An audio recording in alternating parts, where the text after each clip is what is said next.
Bueno, buenas tardes. Vamos a dar comienzo a la mesa 2 del homenaje a Gisela Bombo Becer.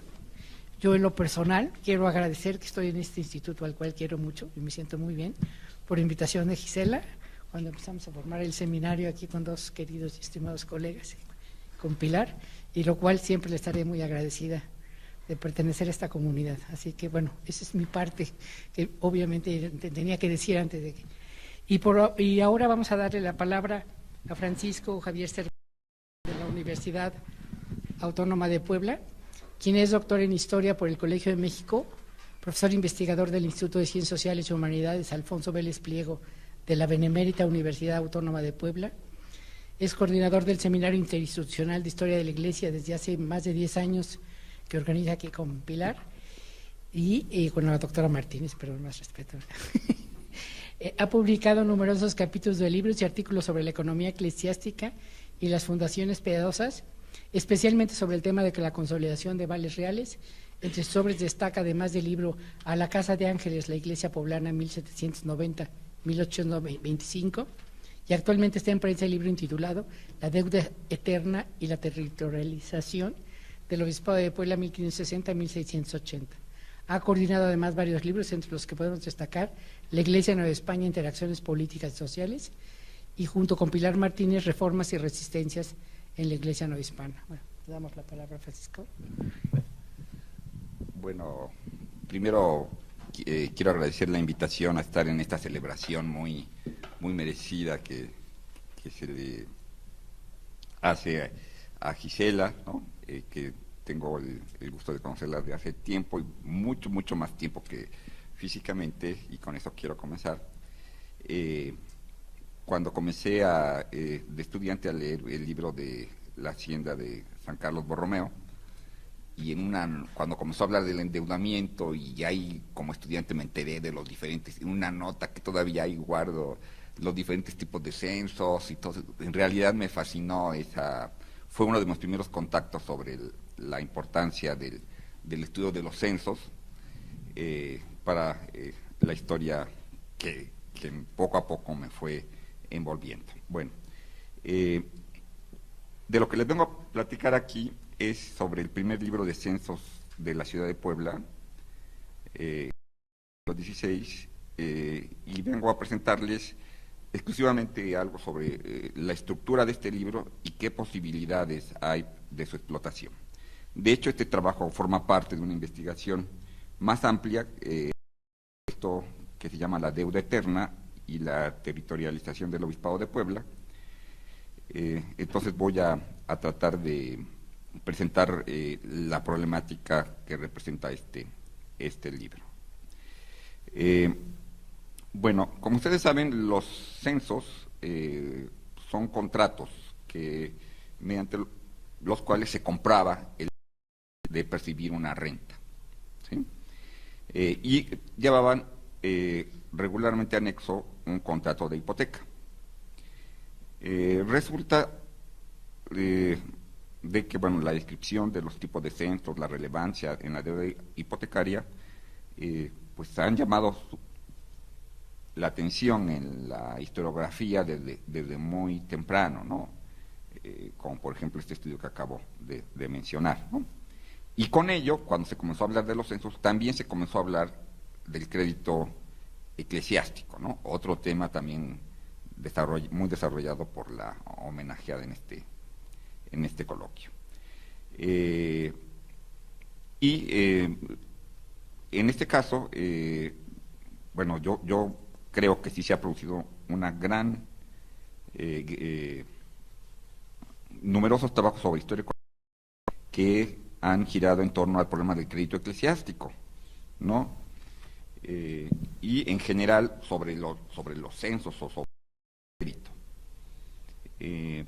Ahora, esta fuente que voy a presentar, que es el primer libro de censos, o en general los libros de censos, han sido poco estudiados. ¿En qué consisten los libros de censos?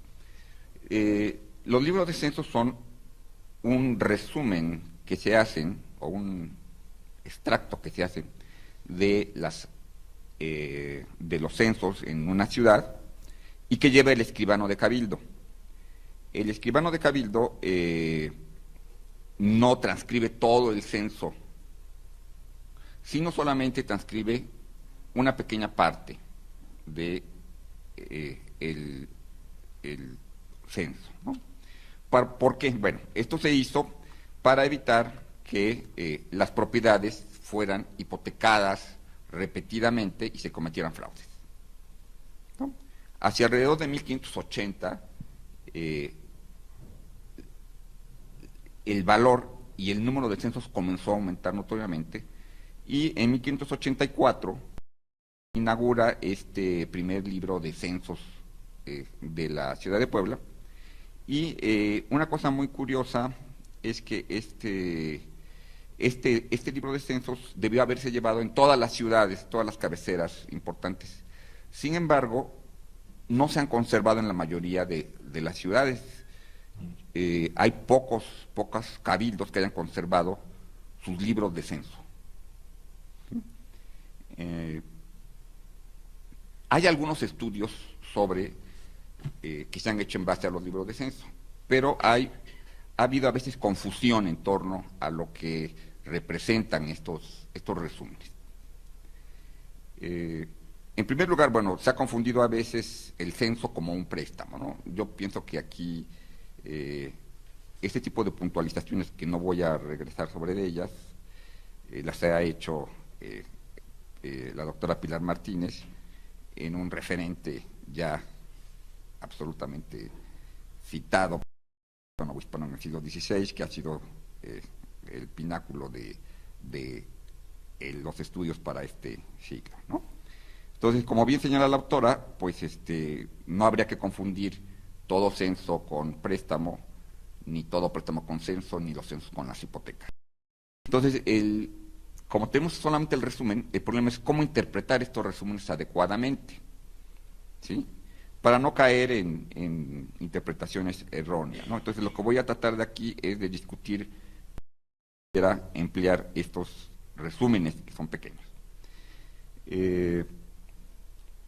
El primer libro abarca entre 1584 y 1589, ¿sí?, y regularmente le llamaban libro de censos o de hipotecas, lo que parecería un poco confuso porque, como repito, la hipoteca o la hipoteca podría hipotecarse más de un solo bien como un contrato anexo al censo.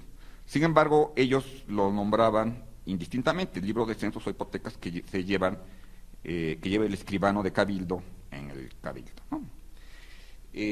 Ahora, lo que resulta interesante es que este libro tiene dos entradas, dos construcciones diferentes. Por un lado, cuando se inaugura este registro, pues todos los acreedores que tienen censos a su favor llevan la escritura para garantizar que el bien hipotecado no se hipoteque 3, 4, 5 veces, ¿no? Entonces acuden. Naturalmente las instituciones eclesiásticas pues acuden con escrituras más antiguas, ¿no?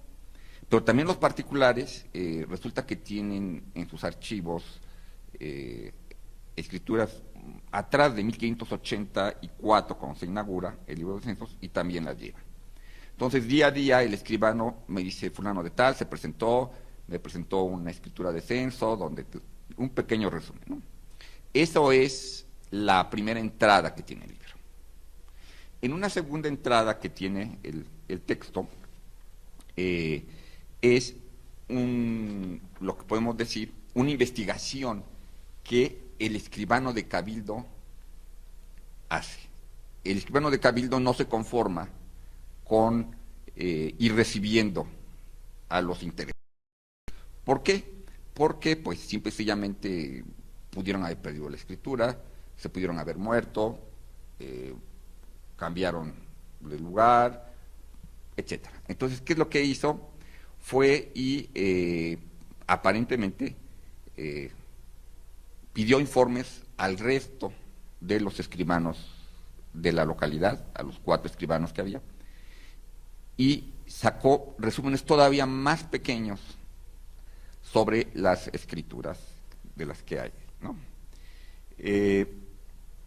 Bueno, entonces esas son dos entradas. Uno se preguntaría ¿por qué ocurrió esto? Bueno, al principio yo pensé que era para completar en el caso que no hubiera información. Después me di cuenta que no. Ahorita les voy a plantear por qué. Bueno, en primer lugar, lo que quiero señalar de que a partir de los resúmenes no podemos saber el origen de la deuda. ¿Sí? No se puede, se puede suponer en algunos, pero en general no podemos saber el motivo por el cual ocurrió el censo. En algunos sí, en algunos no. Pero lo importante es que los censos representan indudablemente deudas. Y me parece que la deuda es un problema que por sí mismo, independientemente de su origen, puede ser estudiado como un problema histórico de grandes dimensiones. De hecho, muchos filósofos o incluso economistas, sociólogos urbanos, han planteado a la deuda como uno de los problemas contemporáneos más importantes del mundo actual, y el estudio de los primeros registros nos permite acercarnos a una arqueología de las prácticas del endeudamiento del mundo moderno. En el origen de los censos que se revela en este libro, hay tres aspectos fundamentales que me parece se pueden destacar. Primero, el papel que tuvo la propiedad como un hecho jurídico-político en la base de la instauración de los censos. Segundo, que esto nos puede llevar a equiparar al rédito con la renta, la necesidad de estudiarlos conjuntamente.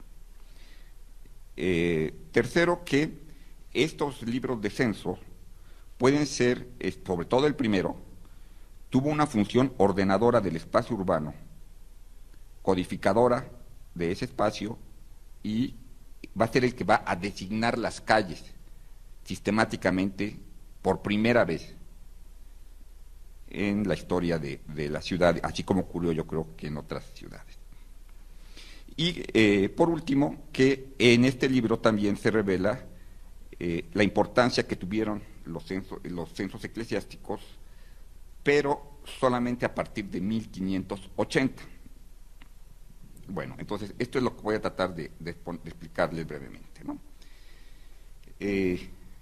Bueno, lo primero es entender que, bueno, voy a tratar de plantear que la renta y el rédito son esencialmente producto de un hecho jurídico-político, que es la fundación de la ciudad. Cuando se establece la fundación de la ciudad se establece como un mercado. ¿Quién funda la ciudad? ¿Cómo se fundan las ciudades? Y sobre todo, cómo se otorgan las propiedades a partir de las mercedes, es indudablemente un hecho jurídico-político. Pero este hecho jurídico-político genera también un valor de la renta del suelo, donde antes no existía, y contribuye al establecimiento de un mercado. Cuando se establece el valor sobre un suelo que antes no lo tenía, a partir de la fundación de la ciudad, y la ciudad se establece como mercado, existe la posibilidad, o mejor dicho, desde ese mismo momento, los solares tienen la capacidad intrínseca de ser puestos en valor a partir de este hecho jurídico-político, ¿no? Pero aquí narro un poco la fundación de la ciudad de Puebla, que no viene al caso discutir un poco, pero sí señalo que como este establecimiento y este mercedamiento como un hecho jurídico-político fue fundamental para establecer, a partir de la plaza y de su cercanía, el valor de los predios y, por lo tanto, su capacidad de generar una renta o de ser respaldo de unos réditos. Entonces, por eso me parece que se pueden equiparar, y por eso son muy cercanos los valores se van a equiparar poco a poco los valores entre rentas y réditos en la época colonial, sobre todo en el caso de los censos, ¿no? Bueno, el segundo punto que quiero tratar es comparar esta serie espacio y ver por qué son diferentes, ¿no? El libro de censos como codificador espacial. Bueno, el libro de censos recoge temporalmente las actas que los particulares van llevando y de ahí he reconstruido una serie que he llamado serie temporal, que ahorita vamos a ver, y que a pesar que el libro de censos se inaugura en 1584, se llevan escrituras desde atrás, es decir, personas que escrituraron en 1550, 1540, llevan su escritura a registrar. Entonces, este libro es valioso porque tiene la función de una memoria, ¿sí? Y nos demuestra de que existe esta memoria que se va conservando a partir de las escrituras. Tenemos la otra parte, que es de la que más quiero hablar, que es el resumen que va haciendo el escribano de otras escrituras que él indagó o mandó a investigar de censos que se efectuaron frente a otros notarios, ¿no? Y que pudieron ser los mismos, en algunos casos, que los que llevaron o pudieron, lo que llevaron las escrituras, o pudieron no. Entonces vamos a ver por qué se llevó este doble registro. A este registro tuvo como función esencial establecer una codificación espacial urbana, ¿sí? Y ahí caí de la cuenta de que esta segunda serie no busca registrar censos, sino busca registrar hipotecas.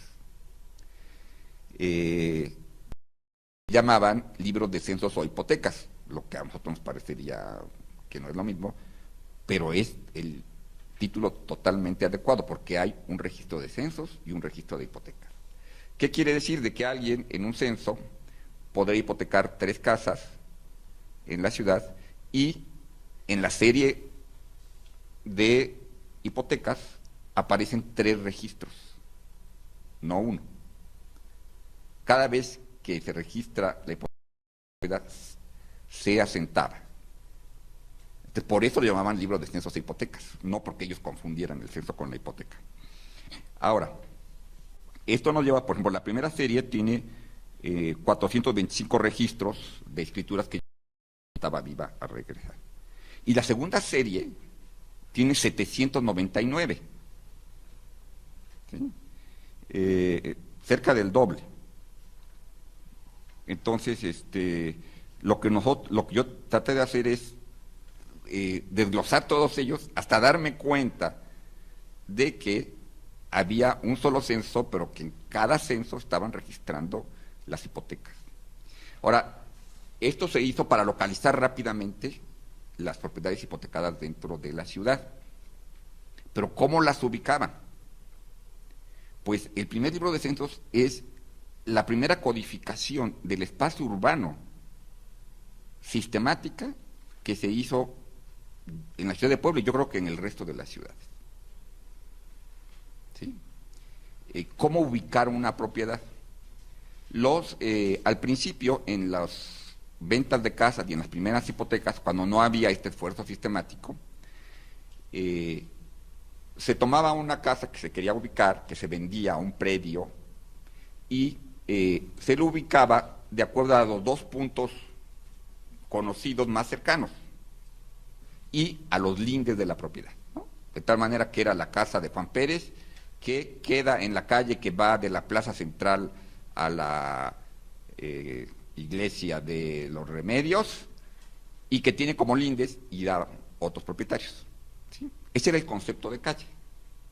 Pero sí había otra calle, otra propiedad sobre ese mismo eje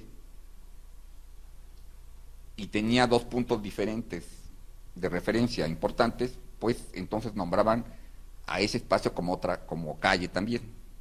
De tal manera que las calles no eran objetivamente un espacio independientemente del objeto ubicado, sino que se en un mismo eje eh, llamándose calle de acuerdo a los dos referentes, los dos límites que lo acotaban conocidos y los límites de las personas. Entonces, la primera vez que hice un índice de calles, salió que había cientos de calles en la ciudad de Puebla, y luego me di cuenta de que no era cierto, ¿sí? Sino que la idea del espacio era un espacio que se movía de acuerdo al objeto que se quería ubicar, y no como un objeto, como una medida independiente de él, ¿no? Entonces, yo comparé las dos series.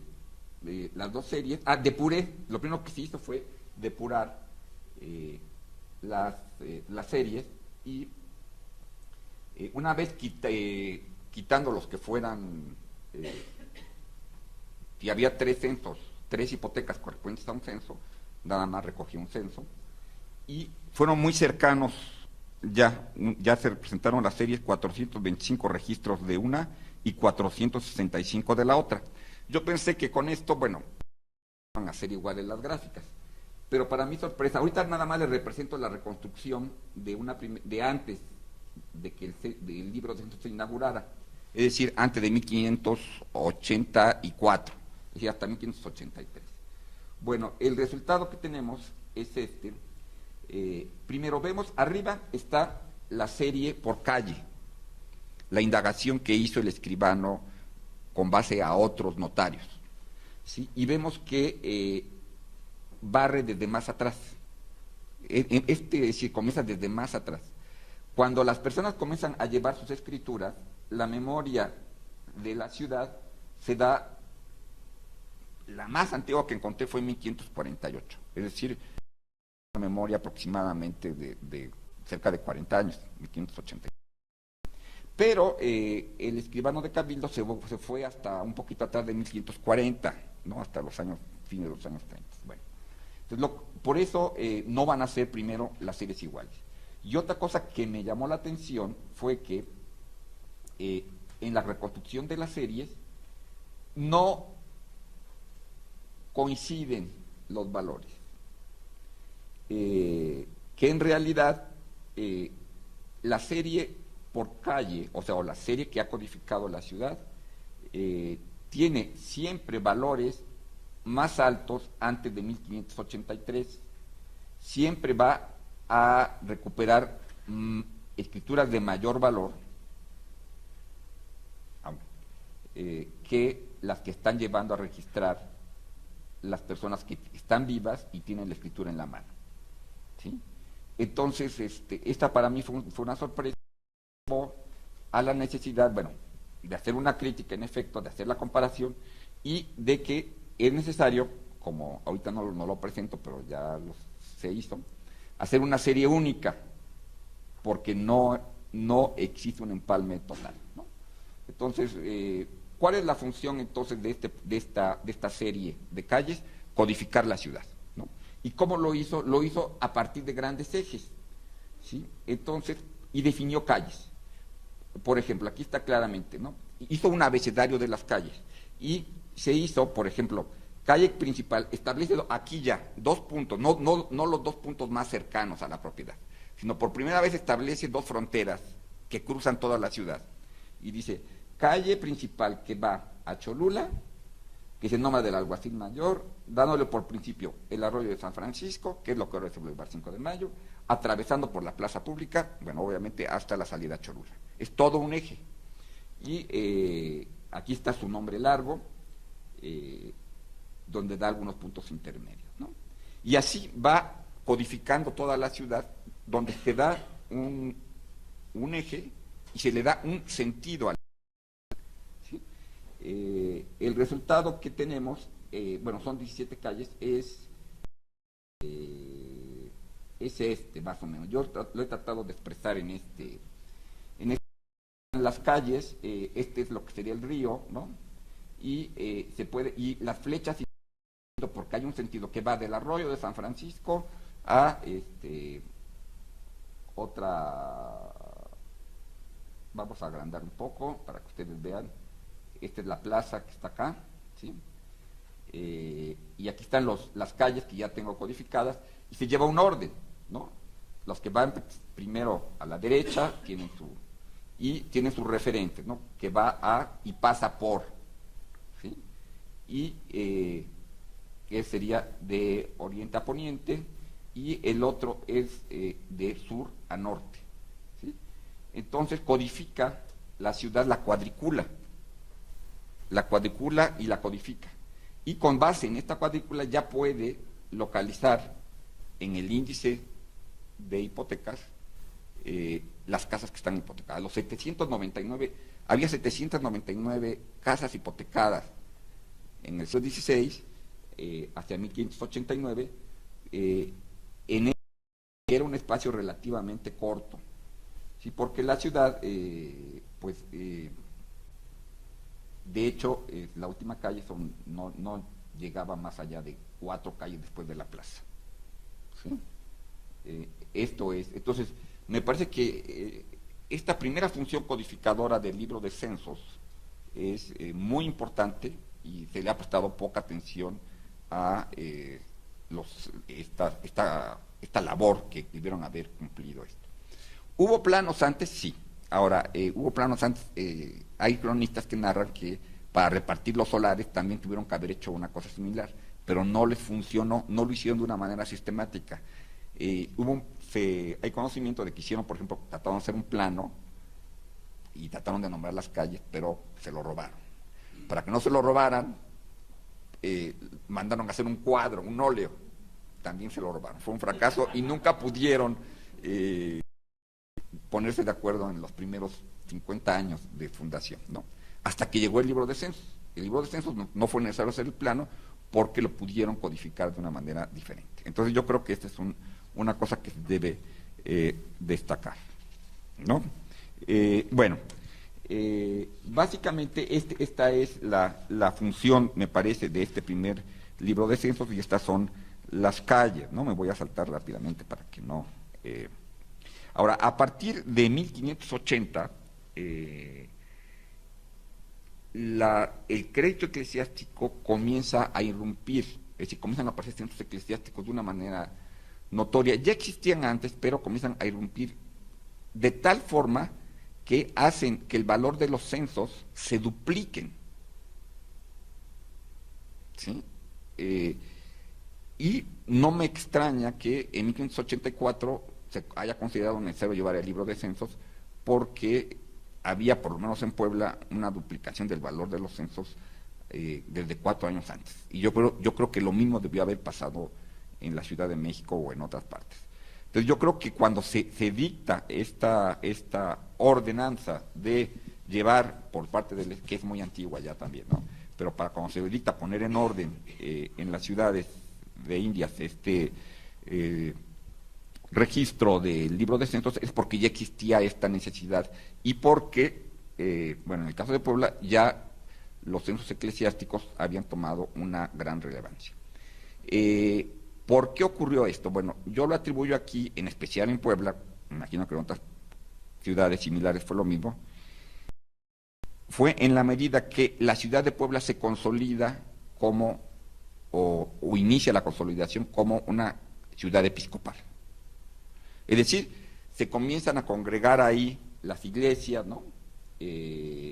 Más importantes, y los censos que hay a favor de, por ejemplo, de Santo Domingo, de la Concepción, de San Francisco Poco, pero las iglesias comienzan a tener no solo predios, sino también rentas que flujos que no importa cuál sea su origen, van a dar a estas instituciones. Entonces me parece que hay un hecho que no podemos olvidar en todo esto, y es el papel fundamental que tiene la ciudad episcopal para el crecimiento de una manera acelerada de los censos, y por lo tanto los censos eclesiásticos, ¿no? A partir sobre todo de 1580. ¿No? Esto es básicamente lo que yo les quería comentar sobre la importancia del libro de censos. Muchas gracias.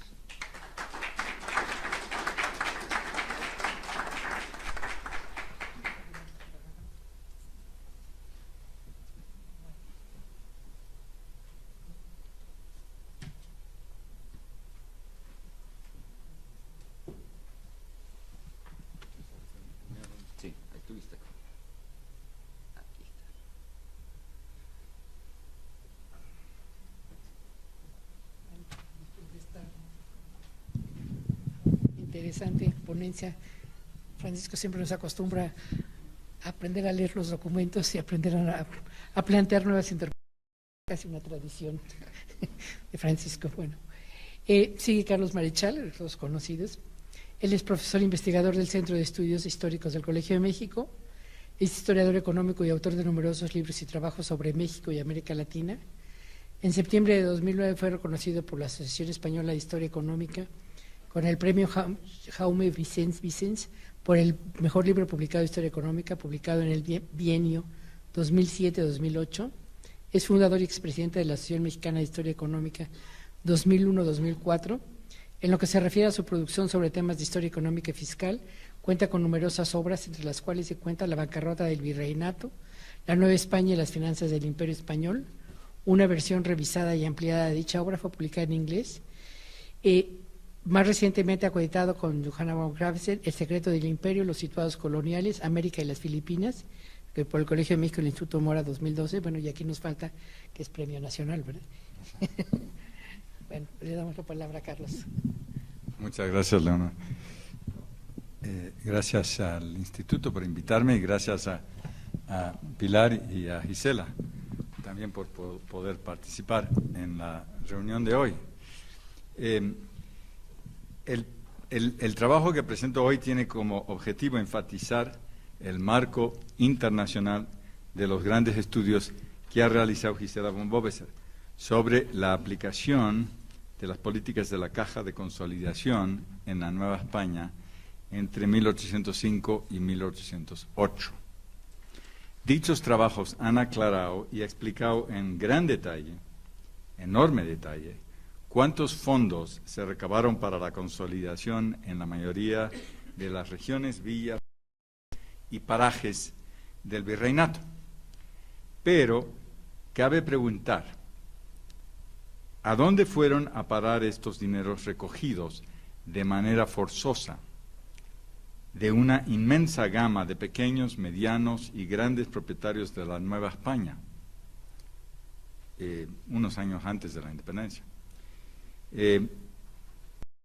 que eran en realidad de las múltiples instituciones que se habían prestado a todas las clases propietarias, todas, si no todas, muchas, una gran parte.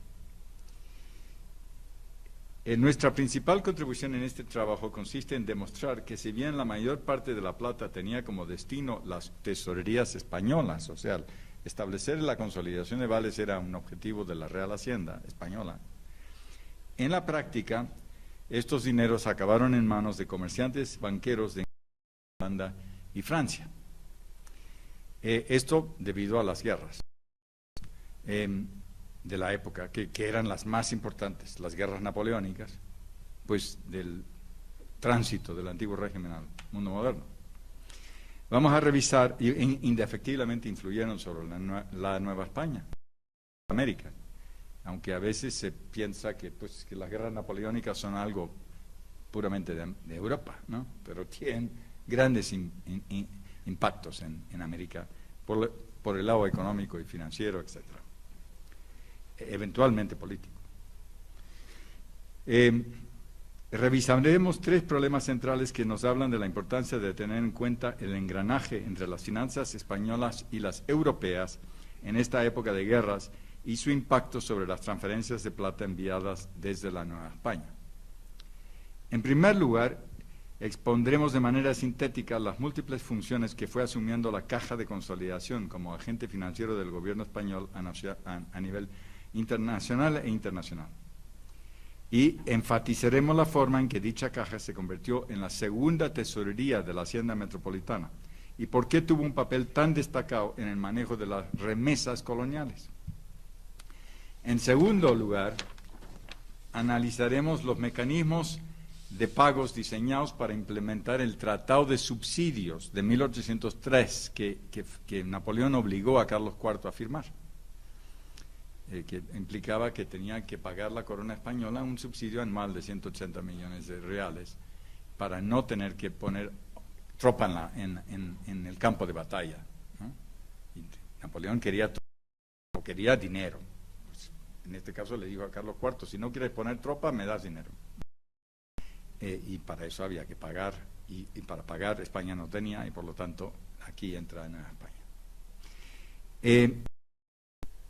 Y por eso vamos a mencionar los acuerdos negociados entre la Caja de Consolidación y un extraordinario consorcio de banqueros y comerciantes internacionales que incluía al banquero napoleónico Gabriel Urrar, así como a las casas bancarias de Hope y compañía holandesa y la casa de Baring Brothers, inglesa, para lograr el traslado de Europa de gran parte de la plata recaudada por la Caja de Consolidación en la Nueva España.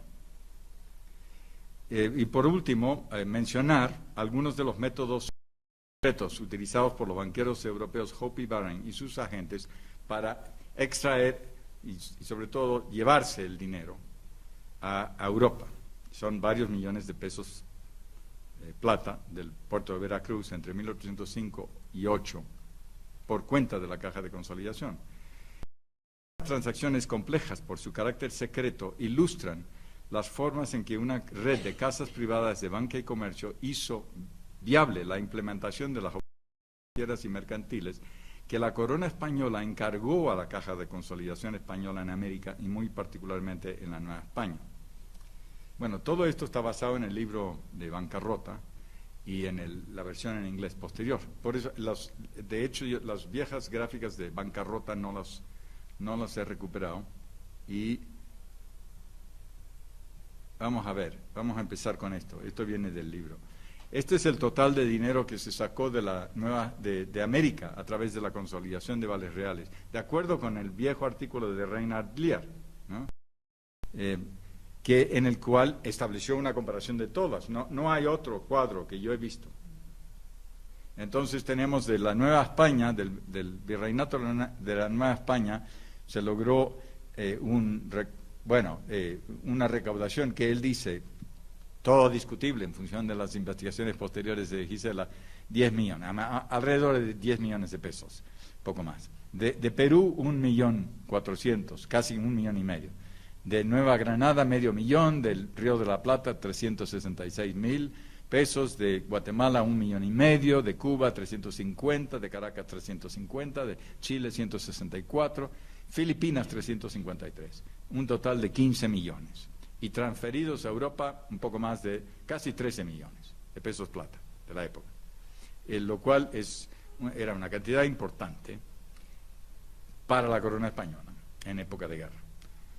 Obviamente la Nueva España es la que contribuye pues es alrededor de 70%.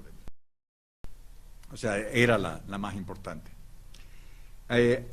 Ahora, antes de proceder a ver los mecanismos, quiero mencionar un problema muy concreto, que es ¿qué eran los vales reales? Porque decimos consolidación de vales reales. Bueno, ¿qué eran esto? Entonces, todos los temas financieros son complicados en general porque uno no sabe cuál es el término, de dónde viene, qué representa. Los vales reales son un instrumento de deuda de la corona española. Hasta la guerra de 1779-83 contra Gran Bretaña, la Real Hacienda de España había utilizado varios métodos para cubrir gastos extraordinarios de guerras. España está en guerras constantemente en el siglo XVIII. Piden donativos y préstamos en España, piden donativos y préstamos en América, piden transferencias de ramos con superávit a ramos de guerra y marina. O sea, para cubrir, cuando hay guerras, siempre hay más gastos de los que uno espera. Pues entonces se buscan distintas fórmulas. En la época habsburga se usaron tanto juros como préstamos que se colocaron en Holanda. Bueno, antes no en Holanda, en Flandes y fuera. Se obtuvieron muchos fondos de Europa para pagar las guerras de la Unión de Armas, de los 30 años, de la Guerra de los 30 años, y se obtuvieron muchas remesas de América. Pero en el siglo XVIII eso disminuyó mucho, hasta 1780, cuando la deuda del gobierno español empieza a ser muy grande. Y entonces dicen, ¿cómo vamos a financiar el déficit? Y lo que hacen es emitir un nuevo instrumento de deuda pública que se llama vales reales, o sea, pagarés del gobierno. Pero para asegurar el pago de los vales reales había que hacer algo, había que asegurar un fondo de dinero que básicamente viene de las aduanas españolas. Y había que tener un pagador, alguien que supervisa. Entonces crean el Banco de San Carlos en 1782-83, primer banco español, ¿no? Es decir, copiaron el sistema inglés. Los ingleses en 1693, un siglo antes, habían creado un sistema de pago de deuda vía el Banco de Inglaterra. Crearon un sinking fund que sacaba el dinero de las aduanas y el Banco de Inglaterra entonces aseguraba el pago de la deuda emitida por el gobierno. Eso no es muy distinto de lo que hace hoy en día la Reserva Federal. O sea, estos son los sistemas modernos, de finanzas modernas, donde un gobierno emite deuda, pero tiene que garantizar el pago, lo tiene que hacer con unos recursos fiscales y tiene que tener un agente fiscal financiero de confianza, que puede ser el banco, o sea, un banco central, ¿no? Que es el que le asegura esto, ¿no? Entonces, ahí empiezan a emitirse vales reales en España. Se venden muchos, no se venden casi en América. Se venden entre comerciantes, inversores, vales reales, que compran eso como si fuera deuda, como si fueran la deuda pública moderna, ¿no? Que se compra en el mercado. CETES, o sea, podemos decir, vales reales son CETES, ¿no? Y con eso cubren el déficit. Pero hay que asegurar que el servicio se mantenga, porque si no, puede haber un problema. Así ocurrió, por ejemplo, en el caso de la guerra de 1797, cuando España y Inglaterra entran en la primera guerra naval. La cotización de la deuda aquí estaba al principio en cerca de 90, 85, todo el periodo de principios de 1790 y pico, pero observarán que cae, hay una línea que cae. Bueno, esa es la primera guerra naval con Inglaterra. Los precios la cotización de los vales reales baja, porque la gente dice, ya no hay posibilidad de intercambio con América, porque la Armada está controlando los mares y por lo tanto no va a haber plata. Y si no hay plata no se pueden pagar los vales reales. Entonces empieza a haber confianza muy considerable en España. Y lo que entonces el gobierno decide es que tiene que crearse un nuevo mecanismo para asegurar el pago de los vales reales.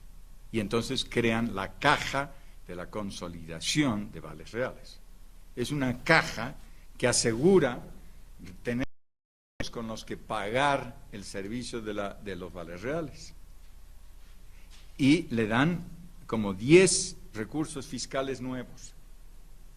Pero inclusive con todos esos recursos fiscales no es suficiente. Entonces se van sobre la Iglesia y exigen a la Iglesia en España la venta de ciertas propiedades, conventos, no conventos, sino propiedades de tierras de los conventos, y en América, esto unos años después, la entrega de todos los préstamos.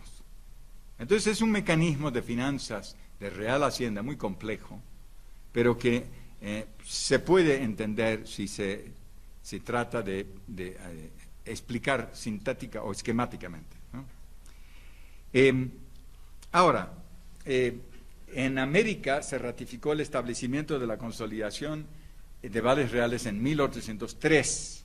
En este caso, las transferencias de la Iglesia al gobierno toman la forma de exigir la entrega por particulares de los fondos prestados por instituciones eclesiásticas. Y se entiende que se van a remitir a España, aunque no se dice así de manera tan explícita.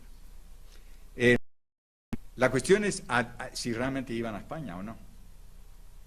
Y entonces, explorando el tema, uno descubre que en realidad no fueron a España. No fueron porque Napoleón firmó ese acuerdo, obligó a Carlos IV a firmar el acuerdo del Tratado de Subsidios de 1803. En octubre de 1803, Napoleón Bonaparte obliga a Carlos IV a firmar el acuerdo conocido como el Tratado de Subsidios, que eximía a la corona española de participar en la preparación de nuevas campañas militares. Por dicho, la monarquía española se comprometió a entregar un subsidio anual de 192 millones de reales a la tesorería francesa. Pero dada la escasez de numerario en las arcas de la Hacienda de Madrid, fue inevitable que se recurriera a las remesas de plata mexicana para efectuar la mayoría de dichos pagos. El Tratado de Subsidios de 1803 acentuó la ya prolongada crisis financiera que aquejaba la Hacienda española. O sea, ya no tenían que pagar solo sus gastos ordinarios, tenían que pagarle al Tesoro francés esta cantidad enorme anualmente. Como no podían, empiezan a ver cómo vamos a pagarlo con dinero de América. Pero aquí la cuestión era quién iba a negociar este acuerdo entre Napoleón y la corona. Y interviene este personaje fantástico, el banquero Gabriel Julien de Ouvrard, agente del Tesoro francés, para la cobranza del subsidio. Ouvrard era proveedor de la Armada francesa y de la Armada española, y miembro de un grupo de banqueros comerciantes que eran los que manejaban las finanzas de Napoleón. Libranzas es lo que quería Ouvrard, las libranzas para pagaderas en Veracruz de La Plata, que vendría de la Consolidación, firmadas por Manuel Espinosa, director de la Caja de Consolidación, que se vuelve en el segundo más importante de la Hacienda española. Había un ministro de Hacienda y luego está Manuel Espinosa, director de la Caja de Consolidación. Los dos operan de manera consuno, ¿no?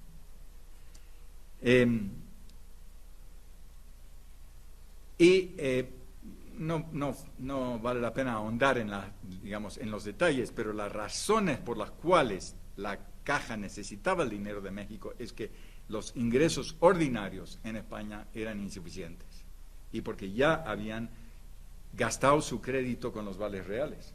Habían emitido muchísimos vales reales y ya no podían emitir más. Y si emitían más, tenían que tener algo sólido, algo de confianza que lo respaldara, que fue las remesas de plata de México.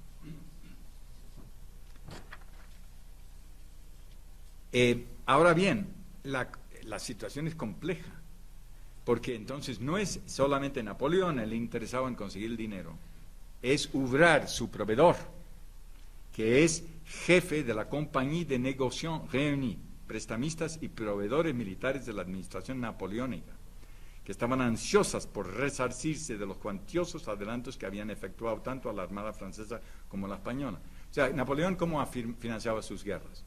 Cuando era en tierra y estaba ya en campaña, pues sobre la tierra, él tenía ese principio.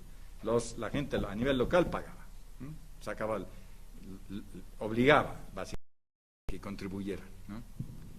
Pero al mismo tiempo necesitaba pagar ciertas cosas con dinero. Y entonces pedía dinero adelantado a sus proveedores y les garantizaba que a posteriori, fuese a través de aduanas o fuese a través de las conquistas, le iba a devolver el dinero. Y este es donde está Ouvrard. Esta poderosa empresa que él dirige, desea liquidar los pagos que ha adelantado a Napoleón con el dinero de México. Así es la operación. Es una operación financiera internacional increíble, ¿no? Y ocurre en estos años del 5-8. Pero para prepararlo y conseguirle, Ouvrard tiene que negociar directamente con Carlos IV. Entonces emprende un viaje para Madrid en septiembre de 1804. Esto lo cuenta en sus memorias, ¿no? Hay mucha información también interesante en los archivos franceses, en París, sobre todo el Ministerio de Finanzas de la época de Napoleón. Ouvrard emprende viaje para Madrid en septiembre del 4 y se queda en la capital del reino durante 3 meses, periodo durante el cual se dedica a negociar sus proyectos financieros con el primer ministro Manuel Godoy, con el ministro de Hacienda Soler y con el director de la Caja de Consolidación, Manuel Espinosa, que ya mencionamos. De acuerdo con sus memorias, Ouvrard solía desayunar con Godoy y en más de una ocasión les acompañó la reina María Luisa al servirse el chocolate matinal, así específico. lo que le permitió al príncipe de la paz, como era conocido Godoy, subrayar quién era el verdadero amo de España. La reina estaba ahí, y inclusive Umbral dice que en una ocasión se la sienta en la rodilla, ¿no? Así que Umbral dijo, aquí estoy hablando con el hombre que maneja, que gobierna. Umbral se dedicó a congraciarse con el primer ministro con presentes y lo alentó a pensar en la posibilidad de alcanzar el dominio sobre Portugal e inclusive la corona portuguesa con el apoyo de Napoleón. Halagao, Godoy adoptó al banquero parisino como confidente y pronto accedió a sus ambiciosas propuestas de reformas financieras, que dependían en gran medida de la posibilidad de disponer de importantes remesas de plata americana. O sea, Umbral logra un acuerdo y logra que se firme un contrato privado entre la Caja de Consolidación y él, Umbral, y para recibir las libranzas pagaderas en México de los dineros de Caja de Consolidación. Así que sale de Madrid con las libranzas para todo el dinero cobradero en Veracruz. Y también con unas 500 licencias que autorizaban la introducción y exportación de plata y frutos por el puerto de Veracruz en barcos de bandera neutral, que es parte de lo del comercio neutral de la época. Eso era un negocio conjunto entre Umbral y la hacienda española. Esa parte es más compleja, saber exactamente qué parte le tocó a la hacienda en el comercio neutral. Bueno. Pero el problema aquí era que, si bien él tenía las libranzas, Francia estaba en guerra con Gran Bretaña. Entonces, Francia no podía mandar los barcos a España, sobre todo, digo, a América, sobre todo después de la guerra de Trafalgar, de la batalla de Trafalgar, que recordarán es que el año 5, octubre del 5, famosa guerra donde Nelson hunde buena parte de la flota franco-española. Y a partir de ese momento ya no hay un barco español que pueda cruzar, o francés, que pueda cruzar el Atlántico con tranquilidad.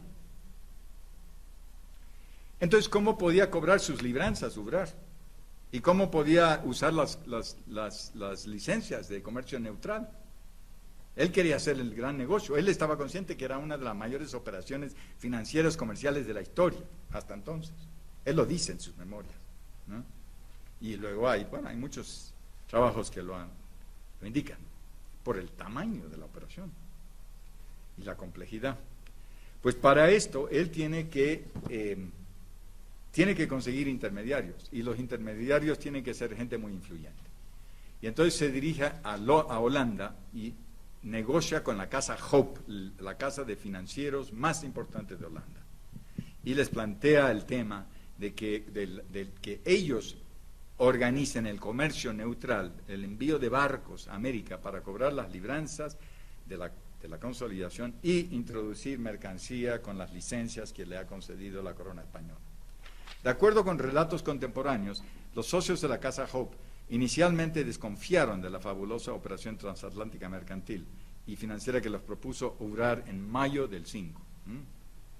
Pero luego empezaron a considerar las posibilidades de que perdieran el negocio y se van de vuelta con Umbral y firman el acuerdo. El jefe de la firma, con el jefe de la firma, Pierre Labouchere. Esto está muy estudiado por Buist, un holandés, un historiador holandés. La firma holandesa se comprometió a organizar el envío de varias expediciones de buques neutrales que introducirían mercancías en Veracruz, cobrarían las libranzas y luego las transportarían a Europa. Hope cobraba una comisión alta, se especifican los contratos, cuánto va a pagar por cuánto va a entregarle a Umbral y a Napoleón por cada peso plata que cobran Veracruz. Creo que entrega por cada 5 pesos que recibe, le entrega 3.5 a Umbral y al Tesoro Napoleónico. Se queda con una parte. Pero Umbral tampoco podía hacer la operación solo. Hope no podía hacer la operación solo, porque la Armada Británica estaba por medio.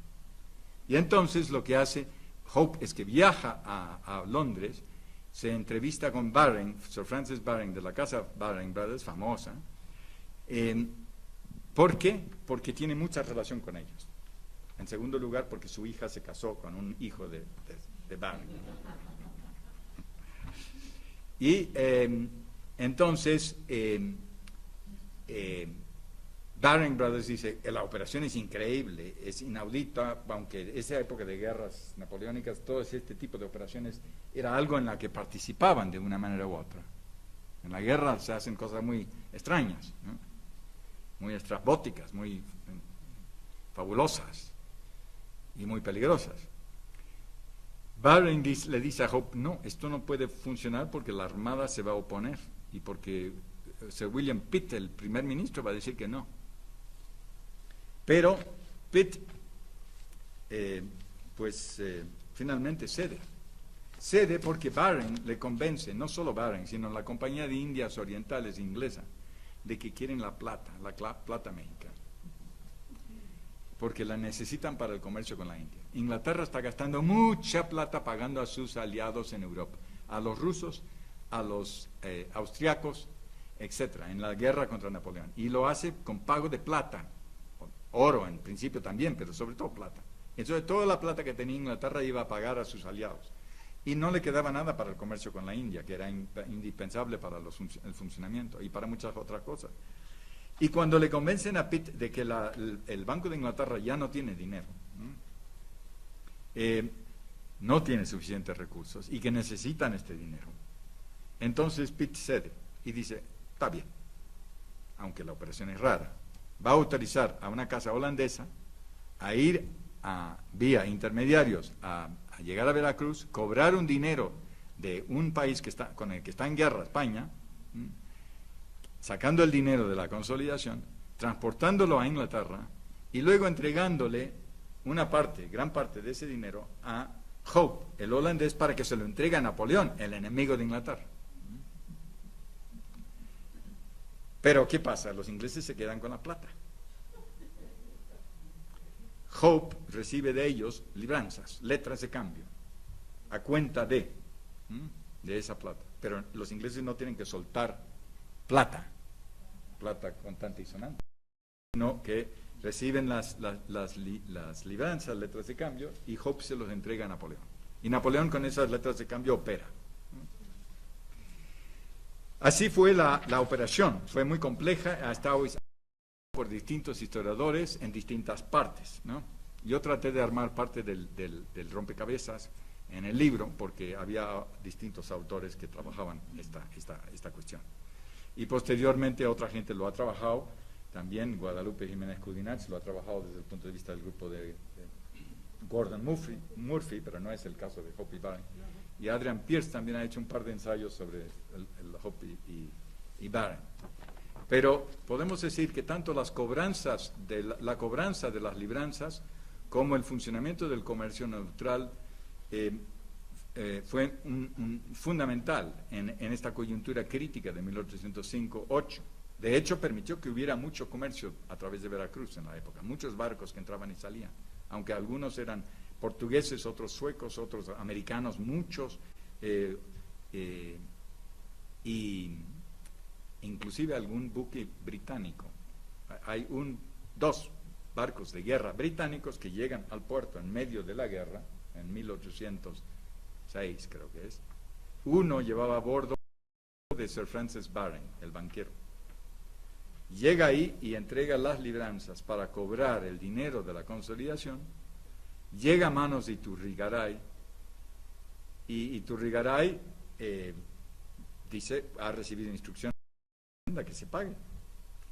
El gobernador de Veracruz, el gobernador militar, no vio eso y le pareció muy extraño que un barco enemigo inglés llegara al puerto, pero recibe órdenes expresas de Iturrigaray, páguese, y se transfieren 3.5 millones de pesos plata a el buque de guerra inglés, que luego zarpa para el otro lado del Atlántico. En fin, esto es un comentario sobre la complejidad de las operaciones financieras y comerciales de esa época, en la que la Real Hacienda de España, de la Nueva España, de Inglaterra y de Francia están todos metidos en un juego muy bueno, yo diría bastante increíble, pero que fue real. Bueno, muchas gracias.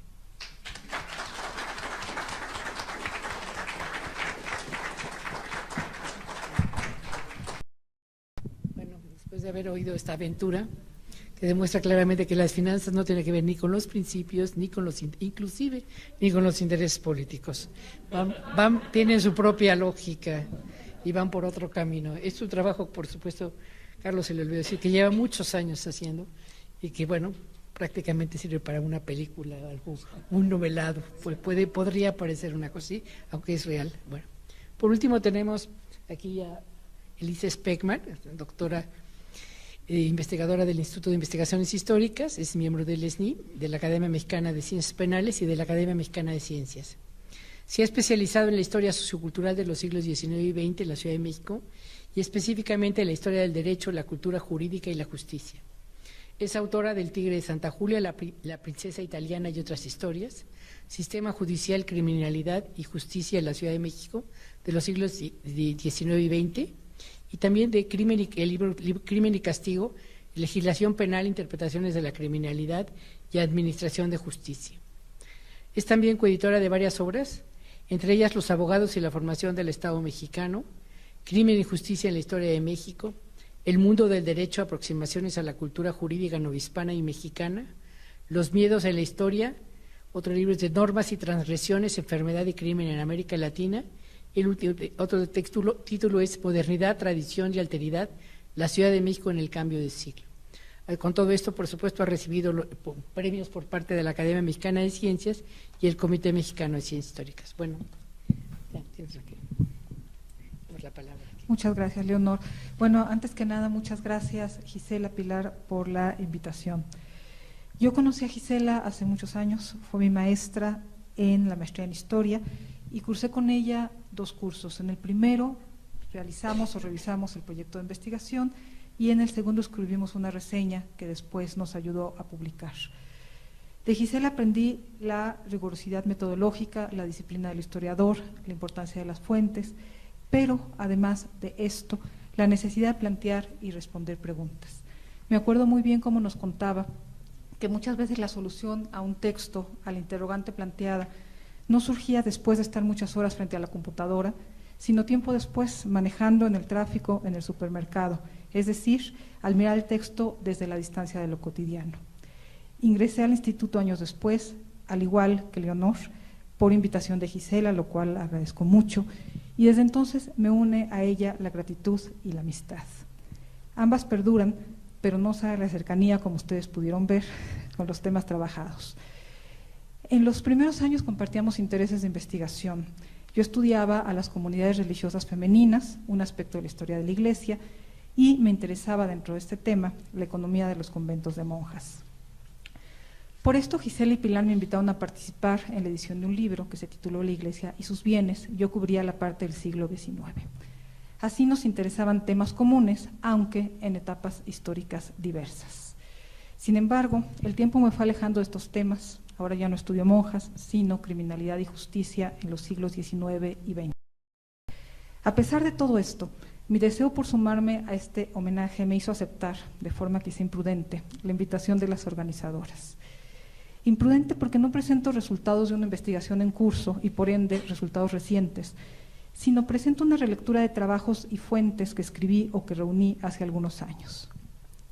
Espero, sin embargo, que este acercamiento se vea beneficiado por 2 cuestiones. Primero, porque me acerco al tema con nuevas inquietudes o preguntas surgidas del estudio de otros temas propios de la historia social y cultural. Y segundo, porque creo que la suma de los supermercados y los tráficos, en fin, el tiempo y la distancia, permiten siempre al historiador acercarse a sus textos de una manera más crítica. Por ende, regresando a viejos temas, voy a presentar algunas consideraciones sobre el destino de las comunidades religiosas femeninas después de la Ley de Consideración de Vales Reales, después de la independencia o incluso después de que los gobernadores y legisladores mexicanos optaran por adoptar un modelo político y social que en sus bases generales se inspiraba en la doctrina liberal. En general, las leyes que se dictaron en el México independiente y que afectaron a las comunidades religiosas femeninas pueden dividirse en 3 grupos. Primero, las que afectaban su economía y estuvieron dictadas por la urgencia de recursos económicos. Segundo, las que en pro de la secularización de la sociedad restringían la participación del clero en la vida social y con ello afectaban algunas tareas que las religiosas habían asumido. Y, por último, las que bajo la lógica liberal cuestionaron la utilidad de las órdenes religiosas y la merma a la libertad individual que acarreaba el voto religioso. Empiezo por las medidas que afectaban a la economía. Estas medidas fueron las más tempranas y las que encuentran un antecedente más importante en la Ley de Conciliación de Vales Reales. Bueno, la venta de bienes, la entrega de capitales, tras la venta de bienes y la entrega de capitales, los conventos de monjas no recibieron el porcentaje que tenían que haber recibido y en 1813 dejaron ya de recibir este ingreso. Si la Ley de Consolidación afectó, o si la consolidación de la economía conventual, los problemas económicos de las órdenes religiosas se agudizaron en las décadas que siguieron a la independencia como consecuencia de la crisis económica que se apoderó del país y de la inestabilidad gubernamental. Los deudores de las monjas no pagaban sus deudas y los inquilinos se retrasaban en los pagos.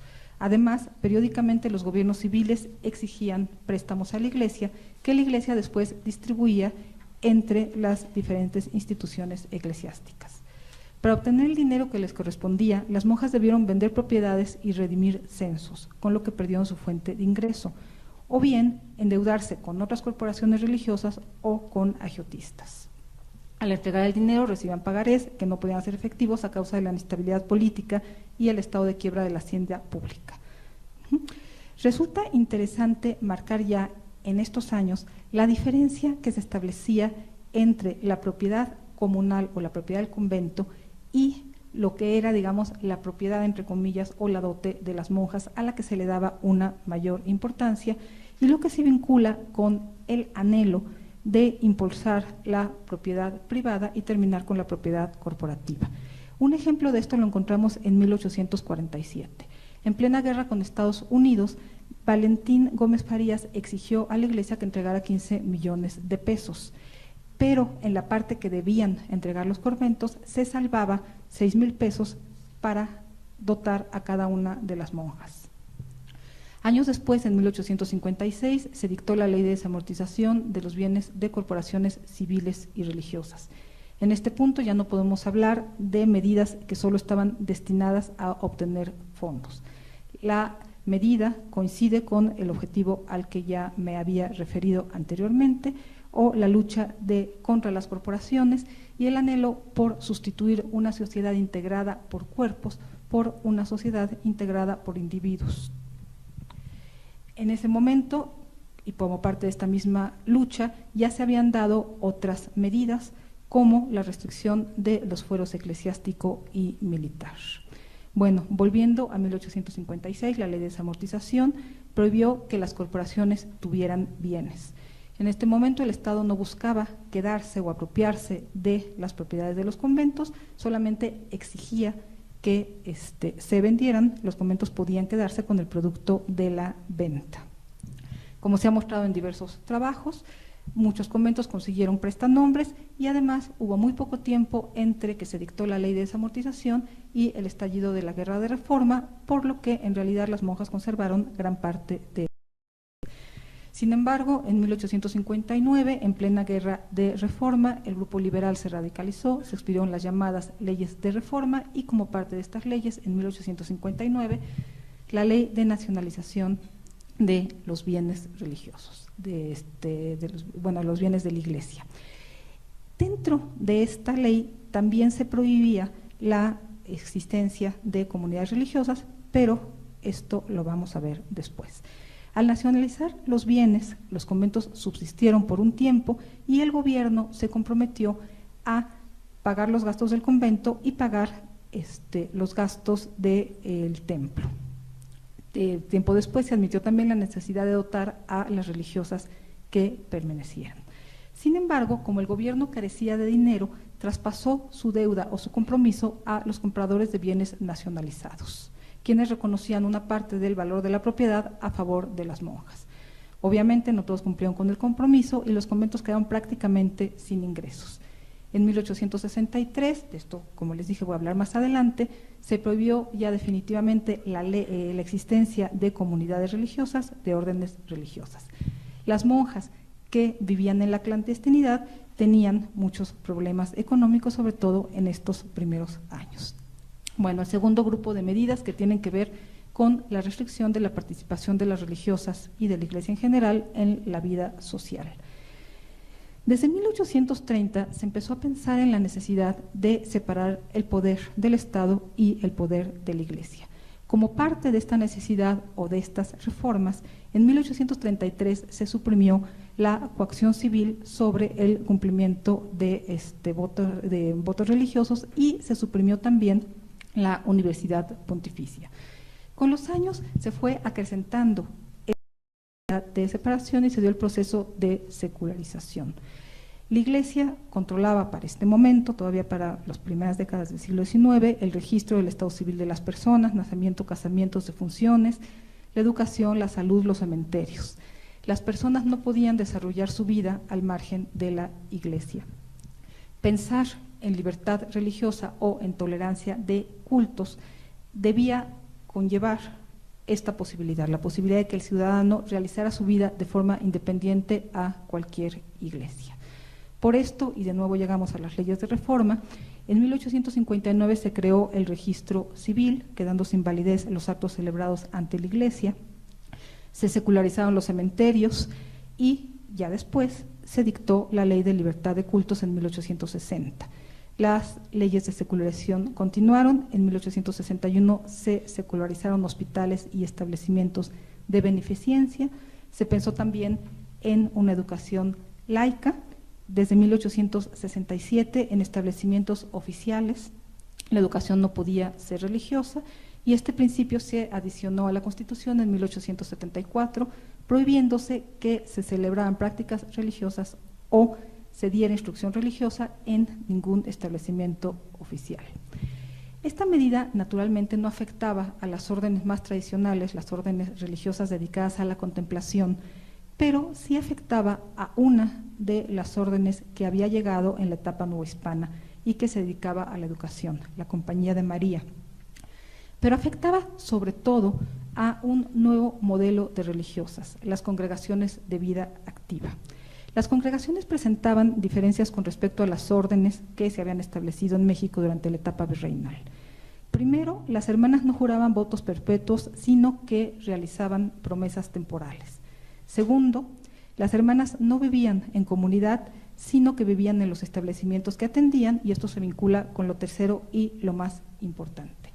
Eran órdenes de vida activa dedicadas a la atención de enfermos o a la educación.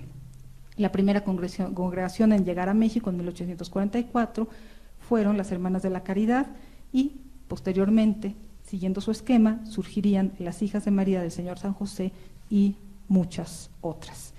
Bueno, volviendo a lo que venía diciendo, pues naturalmente estas comunidades fueron las que más se vieron afectadas con el intento de secularización de escuelas, hospitales y establecimientos de beneficencia.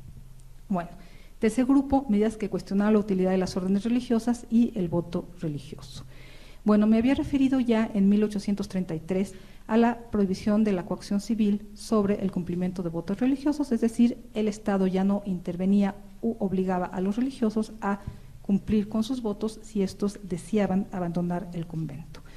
Sin embargo, la coacción se volvió a adoptar en 1854, 2 años después se volvió a quitar bajo el gobierno de Comonfort. Ahora, todo está relacionado, esta cuestión de los votos, con un cuestionamiento, y es el cuestionamiento a la libertad. De hecho, el cuestionamiento a la exigencia de órdenes religiosas se vincula también con otra cuestión, el utilitarismo. Es decir, dos elementos principales o importantes de la lógica liberal chocaban con la existencia de órdenes religiosas o conventos de monjas.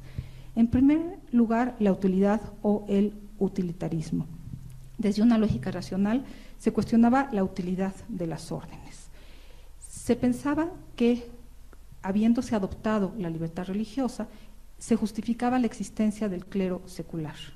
Sin embargo, no se justificaba o no se consideraba como justificada la existencia del clero regular. Otro principio es el principio de la libertad. Escribió José María Luis Mora: ¿qué diremos de esa facilidad de admitir en los primeros días de la pubertad unos compromisos que ligan por todo el resto de la vida y de suma dificultad por ser contrarios a todas las pretensiones naturales? Este cuestionamiento de Mora se fue haciendo más importante con el tiempo y sobre todo a partir de 1857, cuando la Constitución hizo suya la idea de que las instituciones políticas, la sociedad, el Estado, surgen justamente con el fin de garantizar derechos. Y por ello, el primer título de la Constitución, la primera sección, se dedica justamente a la enumeración de estos derechos. En 1874, con esta lógica, se adicionó el artículo 26, quedando de la siguiente forma: el Estado no puede permitir que se lleve a cabo ningún contrato, pacto o convenio que tenga por objeto el menoscabo, la pérdida o el irrevocable sacrificio de la libertad del hombre, ya sea por causa de trabajo, de educación o de voto religioso. Es decir, se pensaba que el voto religioso mermaba la libertad del individuo, que no podía existir ningún contrato definitivo. Resulta aquí nada más interesante, en mi opinión, mencionar dos cosas. Por una parte, la respuesta a esta objeción por parte de quienes se oponían a la prohibición del voto religioso se basa otra vez en el lenguaje de la libertad. Quienes oponían decían que el problema entonces de prohibir el voto religioso es que se estaba mermando la libertad del individuo a elegir su propio camino. Y otra cuestión nada más que me gustaría mencionar es que efectivamente no existe ningún contrato definitivo o irrevocable, excepto el matrimonio en la Constitución de 1857. Bueno, regreso a 1859. En 1859, como parte de la ley de nacionalización, se prohíbe la existencia, esto ya también lo había mencionado, de órdenes religiosas. Sin embargo, en el caso de las órdenes femeninas se da un paso intermedio. Las mujeres no podían, los hombres podían integrarse al clero secular, las mujeres no tenían esta posibilidad, y entonces se permite que las monjas que ya habían profesado permanecieran en el convento. Lo que se prohíbe es el ingreso de nuevas novicias. Pasan algunos años y en 1861 se dicta una nueva medida. Existían en ese momento 22 conventos y se ordena la supresión de los conventos superfluos. Cito, se considera que 13 son superfluos y las mujeres se concentran en los 9 edificios restantes. Con esto el gobierno reducía gastos porque, como había mencionado inicialmente, tras la nacionalización el gobierno debía entregar a los conventos el dinero necesario para que se mantuvieran las monjas y para sostener el culto. Y además, por supuesto, ganaría bienes los edificios suprimidos. Bueno, pasan 2 años y finalmente en 1863 se dictó la ley que extinguió a las comunidades religiosas. Se les dio a las monjas una semana para abandonar su convento. Durante la intervención francesa se volvieron a reagrupar y en 1867 se repitió la disposición. Bueno, las consecuencias. 10 años después de que la prohibición se ratificara, Porfirio Díaz ocupó por primera vez la presidencia. Se abrió entonces una nueva etapa, una etapa de convivencia, un nuevo arreglo entre Díaz y la Iglesia. Las leyes que afectaban a la Iglesia, a las comunidades religiosas, no se aplicaran de forma cabal. Sin embargo, esto no permitió que las órdenes religiosas se recuperaran del todo, se recuperaron muy lentamente y nunca alcanzaron la importancia que habían tenido antes de que se expidieran las leyes antieclesiásticas. Bueno, la economía. Las monjas que vivían en la clandestinidad, vivían del bordado, de algunos trabajos, vivían en la miseria. Su situación mejoró en el porfiriato porque se les permitió tener algunos bienes, volvieron a recibir algunas donaciones, algunas propiedades y volvieron a lo que eran, digamos, su economía tradicional, rentar casas, vivir de las donaciones. Sin embargo, nunca fueron las mismas. El problema sobre todo es que se redujo considerablemente el número de mujeres que profesaban. Como ejemplo, el caso del convento de Santa Catalina de Siena, un convento dominico que había sido uno de los conventos más importantes en la etapa novohispana. Para 1895 solo contaba con 3 miembros. Se hicieron esfuerzos por atraer y seleccionar a nuevas novicias. Se presentaron 2 postulantes, pero ninguna fue aceptada, porque la primera ya era grande y la segunda estaba malo del cerebro, tenía histeria. Con los años tuvieron un poco más de suerte, ya para 1900 existían 6 religiosas y para 1913 28 dominicas. Sin embargo, no es ahí donde encontramos la recuperación de las comunidades religiosas femeninas. La recuperación se debe justamente a las congregaciones de vida activa que siguen el modelo de las Hermanas de la Caridad. Las hermanas fueron expulsadas en 1834, ya para ese momento habían sido creadas las Hijas de María del Señor San José y en los siguientes años se crearon 19 congregaciones femeninas más. Bueno, termino con 2 cosas. Primero, unas muy breves consideraciones finales. Considero que las congregaciones de vida activa resistieron mucho mejor a 3 obstáculos. Primero, lidiaron mucho mejor con este asunto del voto religioso y el sacrificio de la libertad individual. De hecho, cuando se habla de respetar o de permitir, después de 1863, de eximir a las Hermanas de la Caridad de la orden de exclaustración, lo que se dice es que ellas no eran comunidades religiosas, primero porque no vivían en comunidad y segundo porque las religiosas no juraban votos perpetuos. En 1864 la discusión se reaviva, bajo el gobierno de Sebastián Lerdo de Tejada, uno de los momentos más radicales, se da una definición de las comunidades. Una comunidad religiosa es una comunidad cuyos miembros viven bajo ciertas reglas, ya sea mediante votos perpetuos, temporales o promesas, y con sujeción a uno o más superiores, aun cuando todos los individuos de la orden tengan una habitación distinta. Es decir, una definición que sí incluía a las hermanas de la caridad. Pero bueno, de todos modos, esta cuestión de las promesas temporales les permite finalmente sortear esta dificultad. Segunda, otra dificultad que libran de forma mucho mejor que las órdenes, la cuestión de la utilidad. También en 1863, el argumento que se esgrime para eximir a las hermanas de la caridad de la extinción es su utilidad, el beneficio social. Y finalmente este es un argumento que no se rebate del todo en 1874. Las monjas, las congregaciones, tenían en el porfiriato gran cantidad de hospitales, atendían gran cantidad de hospitales, de escuelas, de establecimientos de beneficencia. Cubrían espacios que el Estado no podía cubrir con recursos propios y que además en ese momento no consideraba que debiera cumplir. Bueno, por último, la cuestión de la economía. También podían lidiar mucho mejor con los vaivenes y los problemas económicos, sobre todo porque no tenían una economía tradicional, no dependían de los recursos del Estado. Las congregaciones se sostenían gracias al trabajo que realizaban las hermanas.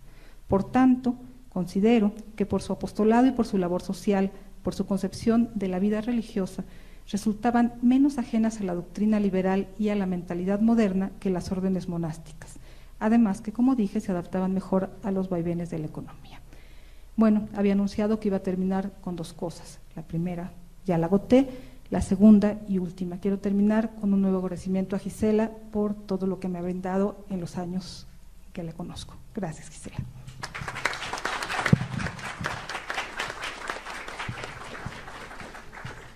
Bueno, creo que Elisa se viene recordándonos que los aspectos económicos, o sea, lo que corresponde solamente a consolidación, desamortización, siempre hay que verlos en esquemas jurídicos mucho más amplios y complejos, como es todos los cambios o la entrada del liberalismo en México, ¿no? Yo creo que es realmente ese recordatorio es muy válido. Bueno, ahora pasamos a la discusión o a las preguntas. No sé si los miembros de la mesa se quieran preguntar, quieran agregar algún comentario.